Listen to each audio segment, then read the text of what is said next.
You know, if you go through life and you don't irritate a few people, you're not really doing anything for Jesus, right? I remember once I was sitting on my couch and I heard somebody say in a dream vision, it says, "Are you willing to share your comedy with people of other religious beliefs?" Then another voice in the vision said, "Yes, I believe in annoying all groups equally." So that is my comedic mandate, is to go forth into all the world and annoy them with my comedy. I have annoyed people from different parts of the country. Love the shirt, hip hop, abs. Yes, my abs have hip hopped all over the place. And they've reproduced. I have a 6-pack of abs, but they reproduce. I now have like a 36-pack of abs. And they're stacked. How many layers? If I lay on my back and pull my head in, I look like a turtle. That's all I gotta say. You know? Who's your favorite Charlie Brown character? Charlie Brown. Snoopy? Okay, everybody who thinks Snoopy is the best Charlie Brown character, raise your hand. We're gonna do a Snoopy Hallelujah dance. Okay? Which means you gotta raise your paws, Anthony, like this. And you just gotta do this. And just look up at the sky and God, come on, Andrea. And tell God, oh God, I'm so glad. I'm so happy. I may just be a white dog, Charlie Brown's white dog, but I'm so happy and I'm gonna praise you today. Hallelujah. Give yourself a hand. God is so good. You know, a lot of times people come into church grouchy in the morning. Parents, you ever experience that with your children? They never get grouchy in the morning on the way to church, where they're arguing in the back seat, and you feel like swatting them while you're driving, you know, and they're clawing at each other, the children, and husbands and wives are arguing. You know, the wife can't find nothing to wear. My wife said to me, "I need tops, I don't have any tops." You know, there's never enough to wear for women. And so you come to church, you're yelling and screaming, you walk through the door, you see the pastor at the door, and I say to you, "How you doing today?" And you get a big church smile. "Oh, I'm doing great, Pastor." You liar. You lie. I do the same thing. I'm trying not to do that, you know. We got a new car. Everybody's seen our car, our Chevy Cruze 2012. So blessed with that. It does have one bad aspect to it. I noticed that the driver's seat, when you put the visor, sun visor, it has a mirror for grooming.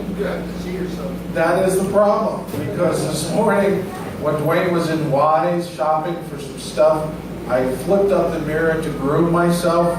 Horrible. First thing in the morning, a Sunday morning, horrible. I had this nose hair that was sticking out, and I never noticed it before, and so I'm a little bit bummed out about that. I forgot to clip it. So guys, when I talk with you, I'll just talk like this. There you go. So that's a little too much honesty. Okay, Freddie's got his snacks. You came on a good Sunday. There is a huge cheese platter for the fellowship meal afterwards. I've never seen so much cheese in my life. It's as big as a manhole cover filled with cheese, and God is heavy. I'm telling you, God has brought us into the land of milk and honey and cheese. Lasagna, and donuts, and who else is on a diet besides me? I love being on a diet because all I think about is food, you know? Okay, I think we have to get this train moving.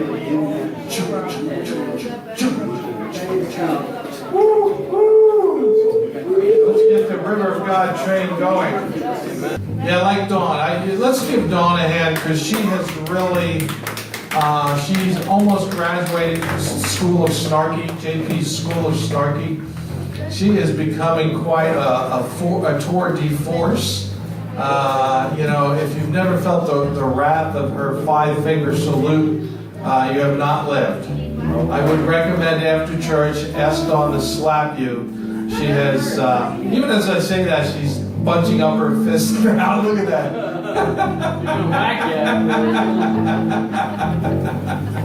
We have given her some steel in her backbone, man. Don't mess with Dawn, I'll tell you. Just when you thought it was safe to go into River of God. The Dawninator.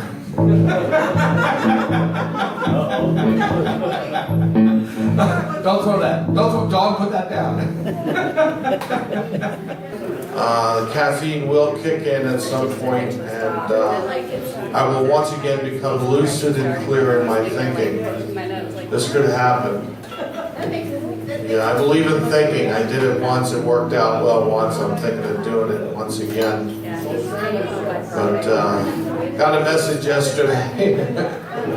Had a dream where it said something about nailing it. And then I saw a YouTube video about a woman with a nail in her head.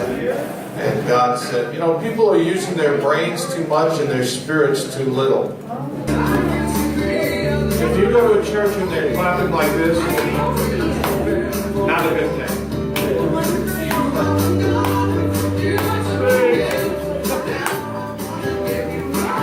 I don't know, I think they better change the name crock pot, you know?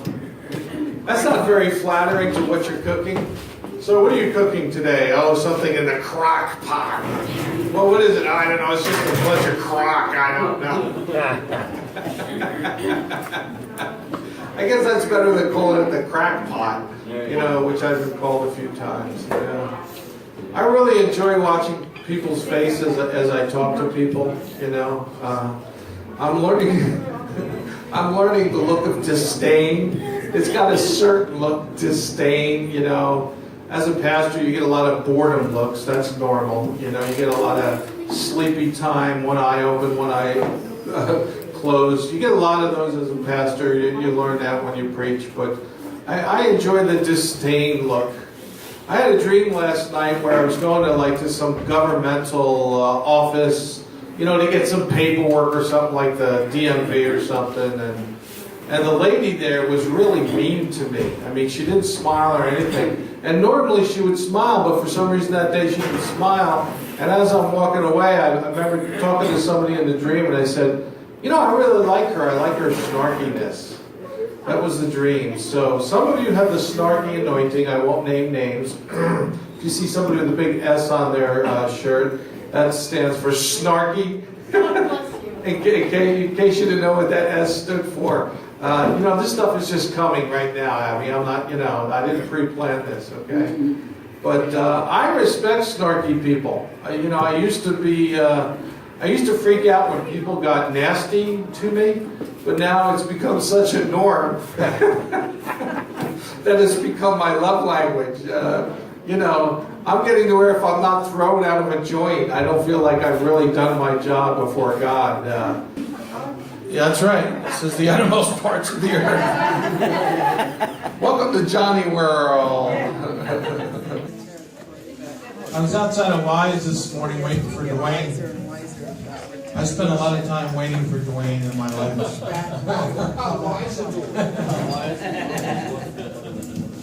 And I see this elderly woman come out with a cigarette in her mouth. I think she worked there and it was break time, so she's, you know, she's downing the cigarette very quickly. But what was really cool is she had white hair, but it was tinted purple. I thought, I respect her, you know, but I respected her for that. I thought, you know, here's this old lady smoking a cigarette, raspy voice, you know, and with the cigarette, you know how they have it hanging from their lip. But I thought she was really cool, you know, just purple hair. How old was she? You said old. She had to be like 70. 70. Yeah.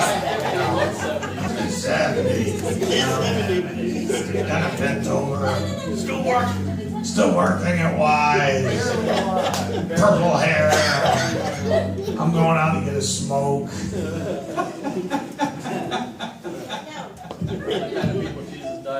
That's exactly it.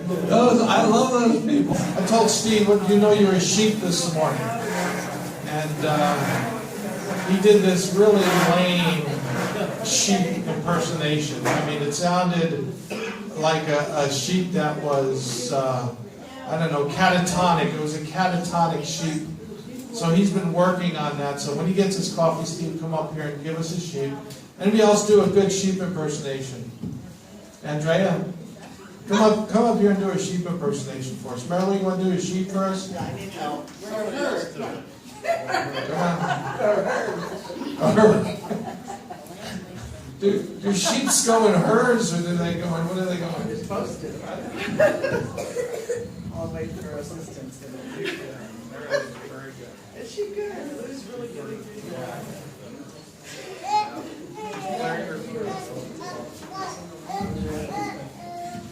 All right, I want a sheep, good sheep together. 1, 2, 3, go.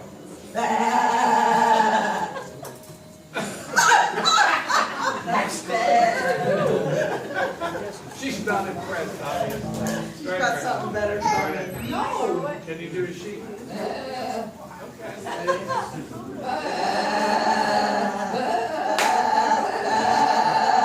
All right, that's good.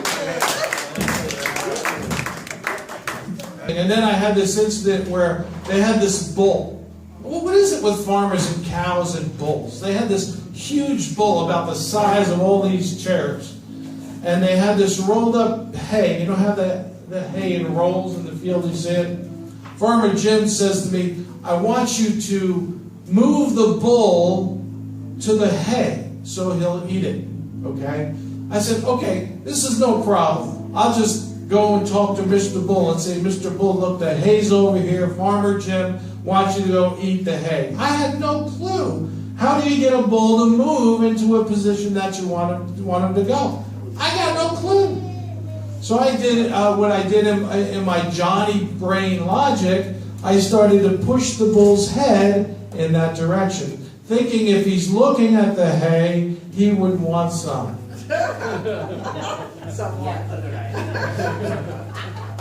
How many know it's not a good thing to push a bull in the head? I did not know that. Okay. Farmer Jim saw this and he panicked. He jumped over and said, no, never push a bull in the head because he fights with his head. Right? So I thought to myself, well, Farmer Jim, you sick man, you should have told me that before you gave me this assignment. He gave me no instructions. He said, just go do it. So he goes over there, puts his left hand on the bull's neck. I mean, this thing's huge. Grabs his tail and turns him like that. Is that how you turn a bull? That's how it worked. And that bull just turned and started to feed. Problem solved. And Farmer Jim was laughing on the inside at this idiot from Jersey that knows nothing about farming. Work on that enthusiasm. I know how many have not had their cup of coffee today. Everybody's coffee. Mary Lou needs a little coffee. I've had 1.5 cups, so I am on a buzz. This is great. I was thinking about how they always celebrate that Elvis is in the house, you know? They always celebrate when they say JP left the house. That's when the applause happens. Yeah. But I have a really good self-image. It's realistic. I know I'm not very intelligent, but very handsome. We got an amen. I'm not sure if that's an insult or not. That amen. Is that an amen insult? You know, you can amen insult people. You ever have anybody come up to you and say, I'm going to pray against you? You know, enemies will do that. Christian enemies will come up to you and say, I'm praying against you. I had a good friend. This guy was crazy. This guy was crazy. He and his wife kidnapped me. This was many years before Bible school. He kidnapped me, blindfolded me, took me to a shopping mall and bought me a running outfit with running shoes. Because I was getting ready to go to college and I needed a running outfit. There was an athletic part of it. And I remember having the blindfold on and hearing people in the store saying, why is he blindfolded? What's going on? Why is he blindfolded? Now you got to remember this was in the 80s. Before 9/11. If you did that today, people would actually applaud, say, okay, they're going to go waterboard this guy at Sears, you know. So, and they bought me a running outfit, and then I practiced running. Actually, in Bible college, I could run 8 miles 3 times a week. 8 miles, that's right, yeah. If I did that now, I would die. Sounds like who? Sounds like torture. Torture? No, I actually liked it. It was like in the Indiana countryside, the birds singing, and it was beautiful. Were you dreaming this? No, this was reality. I used to be skinny and very athletic, thank you. Yeah, come on. Like some of you young people. What's that? That's funny. That's funny. Don't laugh too hard there. As you're stuffing your face with a donut. Come on. Yeah. So, everybody having a good week? How many's had a really lousy week? Raise your hand. How many's had a half good week? How many have had a really great week? The rest of you just have been dead the whole week because They had a week. are you alive? Come on. And then yesterday I was on Facebook. Any Facebook people? Okay. We have, no, seriously. If you do Facebook, raise your hand. Oh, come on. That's it? 4 of us? We're Luddites. What are you guys? Man, we got to tech you up. Facebook. You're ashamed to admit it. Okay. I once had my wife unfriend me, Mary Lou. I don't know if you remember that. You got mad at me one day and unfriended me. It was okay. We made up, and the next day she refriended me. That's how it goes. When I used to work in the hospital, she'd get mad at me and she'd say, I'm going to tell those nurses you're not as nice as they think you are. And then the next day, we'd make up, and she said, I'm going to tell them that you are as nice as they think you are. 30 years ago. That was 30 years ago, you're right. So, but anyway, I was on Facebook yesterday, and I saw an awesome photo. In Death Valley, they're having a super bloom of flowers. Okay, and you can see the picture. Go on online today, probably still be around. You'll see Death Valley covered with yellow, bright flowers. And God spoke to me and said, that's what I'm doing with my people. In the valley of dry bones. Read out. Can you say hallelujah? Hallelujah? Hallelujah. God is blooming in the valley of dry bones. Those dead bones shall live. And may God refresh you in the valley of tears that you may be going through. Just want you to know that I set up the chairs by myself this morning. I gave Charlie the opportunity, but he said, I think Deb said that Charlie can help you get rewards in heaven. But Charlie said, I already have enough rewards in heaven. So Charlie's full up, right? He's ready to go. He's good. He's good. It's a beautiful day. It's good to be alive. The Spirit of God is really doing great things today. Deb had a dream about comedians last night, right, Deb? I had a dream about doing comedy and joy and laughter and the Holy Ghost. And I actually went online to look up the definition of the word coot. And basically means an old person that's ornery. But it gave a description in the Urban Slang Dictionary. It's an old guy who wears denim blue jean shorts. That's actually on the internet. I couldn't believe it because I do. I have my summer clothing is a pair of blue jeans that I cut off, but I did have them up and sew them. Okay, so I'm an old coot that wears blue jean cut off shorts in the summer. That's me. I'm on the internet. Look up old coot and you will find me. You'll see a picture of John Peters there. First thing in the morning, because he's an old coot, the worst, first thing in the morning before my coffee. I think old geezers are the old guys that get up and just go, the guys that wheeze, they're wheezer geezers. And they're the old guys that when they sleep, they actually whistle through their nose. Anybody here have that superpower, whistling through your nose? We do. Okay, we have a nose whistle. Can you like understudy? Can you like do that? And can you come up and whistle through your nose? No. It just happens, right? It's not something you can call it. I think that's a great superpower. I'd like to whistle with my nose. I think that'd be great. Well, the cat has been one of the best things that's happened to us because I have a scapegoat. He's a scape cat. See, if anything goes wrong, I can blame it on the cat. It used to be a dog. You know what I mean? If you have a dog's good because if you accidentally blow wind, you can blame it on the dog, okay? Right? You know that's true, but cats, they don't blow wind. They don't. They don't? No, it's silent. It's like, that's a cat fart right there. And he acts like nothing happened. You know, at least a dog will go, what? But a cat, who made dog? Yeah, so I blame everything on the cat, that booger. I'm telling you, 2 days ago, man, you see my wound? I have suffered for that pet. I was playing with him because he looked like he needed some fun, some activity. I mean, he lays around all day. And I figured, well, let's have a little fun, and I'm poking at him, you know, and I'm thinking I'm faster than the cat. I am faster than the cat, except when I'm not. And when I'm not, this is what happens, okay? But that booger knocked my medicine off my desk this morning. And it's like, I take 2 pills in the morning, one for blood pressure or one for my knee. And when I take a comedy pill, yeah, that's super size. That's super strength. And I'm going to my desk, I'm thinking, I don't see my pill container, I'm thinking, oh, did I take my medicine? I forgot, because I'm not the brightest bulb at 6 o'clock in the morning. In case you don't know, ask my wife, she'll tell you. Because I come out of the room and I'm like Quasimodo, it looks like this. Because it's the right eye that stays shut. I'm not kidding you. I cannot open my right eye until I have that first cup of coffee. And my wife will be out there real bright and cheery. Good morning, honey. And I'm like, don't talk. I won't even acknowledge her. Right, Marilyn? Am I right? I don't even say anything. Because I'm just so zoned out, so zombified, you know, till I do my morning ritual and get that first cup of coffee. But I blame it on the cat. He knocked my pills off the counter, and I wasn't sure if I took them or not. And then finally I looked and I saw 2 pills on the floor, and I thought, you cat, you're not supposed to be in my room.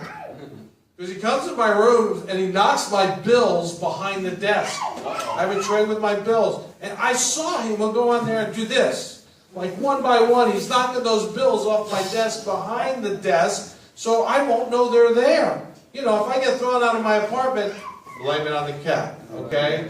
Really, you know. So, and then he'll look at me with those loving eyes. Oh, I love you so much. You know, they do this, and don't be fooled. Cats they're prowlers. He'll be in the bedroom at night. This happened last night. Where's the cat? He's in the bedroom, but he's like around the corner, like half of his face is watching me.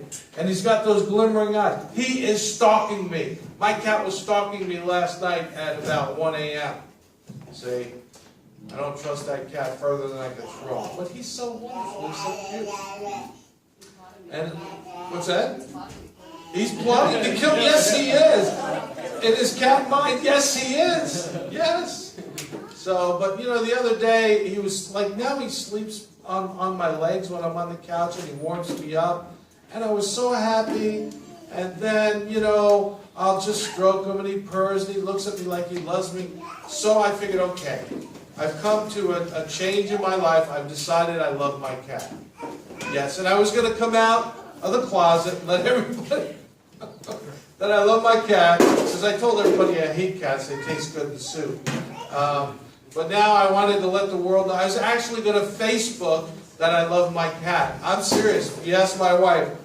And I said, okay, honey, I'm going to hold the cat in front of the Christmas tree. Take a video of me. I'm going to post it on Facebook and say, okay, I'm a changed man. I'm redeemed. I now love my cat. So I'm sitting there posing. My wife's with the camera. Don't you know that booger bit me in the arm? So I no longer love my cat. He has to earn my love. This is not agape love. This is not grace. This is works. That cat must earn his salvation. I'm just saying. 10 commandments of the cat. Thou shalt not bite your master.